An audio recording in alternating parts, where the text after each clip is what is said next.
राज्यातील पात्र शेतकऱ्यांना 2 लाखांपर्यंत कर्जमाफी। पात्र शेतकऱ्यांसाठी पुण्यश्लोक अहिल्यादेवी होळकर कर्जमाफी योजना जाहीर। सप्टेंबर 2025 पर्यंत कर्ज थकीत असणाऱ्या शेतकऱ्यांसाठी कर्जमाफी असणार। नियमित कर्जाची फेड करणाऱ्या शेतकऱ्यांना प्रोत्साहनपूर्वक 50,000ची मदत। किती तारखेपर्यंत कर्जमाफी पूर्ण करणार आहात? उद्धव ठाकरेंचा सवाल। तर थापा मारण्याची लेव्हल वाढली आहे। कर्जमाफी म्हणजे लबाडाच्या घरचं अवतार। उद्धव ठाकरेंचा मुख्यमंत्री देवेंद्र फडणवीसांवर हल्लाबोल। शेतकऱ्यांसाठी केलेली कर्जमाफी ही तकलादू। शेतकरी नेते राजू शेट्टींची टीका। सरकारने पुन्हा एकदा शेतकऱ्यांचा विश्वासघात केलाय। कर्जमाफी बँकांसाठी आहे की शेतकऱ्यांसाठी? राजू शेट्टींचा सवाल। कर्जमाफीपासून वंचित राहणाऱ्या शेतकऱ्यांचा सरकारने विचार करावा। शेतकरी नेते अजित नवलेंची मागणी। नियमित कर्ज भरणाऱ्या शेतकऱ्यांची 50,000वरती बोळवण केली। अजित नवलेंची प्रतिक्रिया। ग्रामीण भागातील रस्त्यांसाठी अर्थसंकल्पात मोठी तरतूद आहे। पायाभूत सुविधा सुधारणावरती सरकारचा भर। उपमुख्यमंत्री एकनाथ शिंदेंची माहिती। दादांच्या निधनामुळे अर्थसंकल्पावरती दुःखाचं सावट। शिंदेंची प्रतिक्रिया।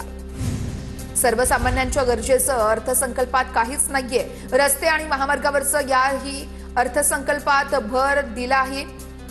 या अर्थसंकल्पामध्ये भर देण्यात आलेला आहे। उद्धव ठाकरेंची सडकून टीका। लाडकी बहीण योजना सुरूच राहणार। मुख्यमंत्री फडणवीसांचं वक्तव्य। शेतकऱ्यांसाठी 7.5 HP पर्यंतच्या पंपांना वीज बिल माफी कायम। तर शेतकऱ्यांसाठी शेत वीज बिलामध्ये 100% सवलत। 32,756 कोटी वितरित। 2026-27 मध्ये ही योजना सुरू राहणार। 20,000 कोटी आरक्षित। फडणवीसांची माहिती। अटल सेतूच्या परिसरामध्ये 3री मुंबई उभारणार। पालघरचा वाढवण बंदर परिसर 4थी मुंबई म्हणून विकसित करणार।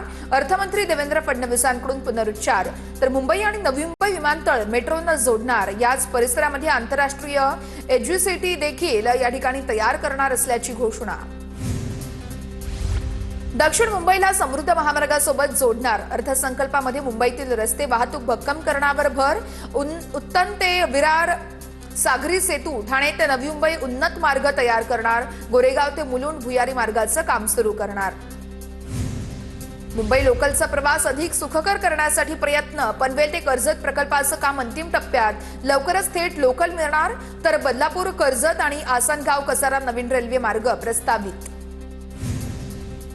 मुंबईत Indian institute of creative technology सुरू। मुंबई महानगराची अर्थव्यवस्था $300 अब्ज पर्यंत नेण्याचं ध्येय। मुख्यमंत्री फडणवीसांची माहिती।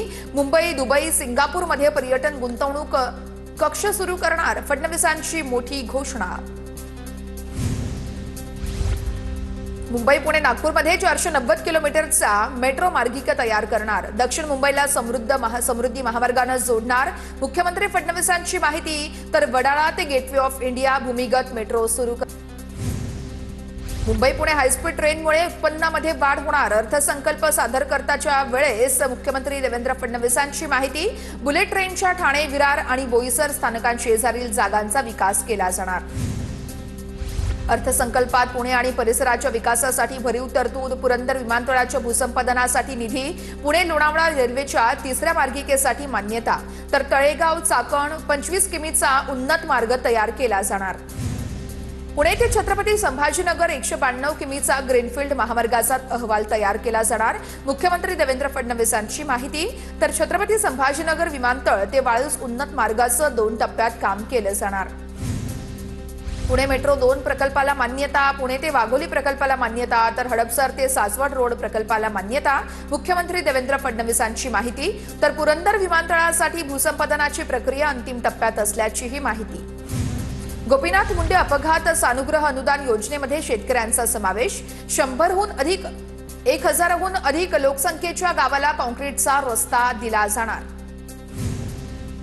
मुख्यमंत्री बळीराजा शेतपाणंद रस्ते योजनेला मंजुरी। लोकवस्तीसोबत न जोडलेल्या वाड्या वस्त्या पक्क्या रस्त्याने जोडणार। राज्यामध्ये 23,000 किलोमीटरचे रस्ते बनवणार। मुख्यमंत्र्यांची अर्थसंकल्पातून घोषणा। राज्य जलमाहिती केंद्र स्थापन करणार। नीरा कऱ्हा नदी जोड प्रकल्प राबवणार। फडणवीसांची घोषणा। तर कृष्णा खोऱ्यातलं पुराचं पाणी दुष्काळग्रस्त भागाकडे वळवणार। मुख्यमंत्र्यांची माहिती। मुख्यमंत्री ग्रामीण पशुधन संवर्धन योजना सुरू करत आहोत, फडणवीसांची घोषणा.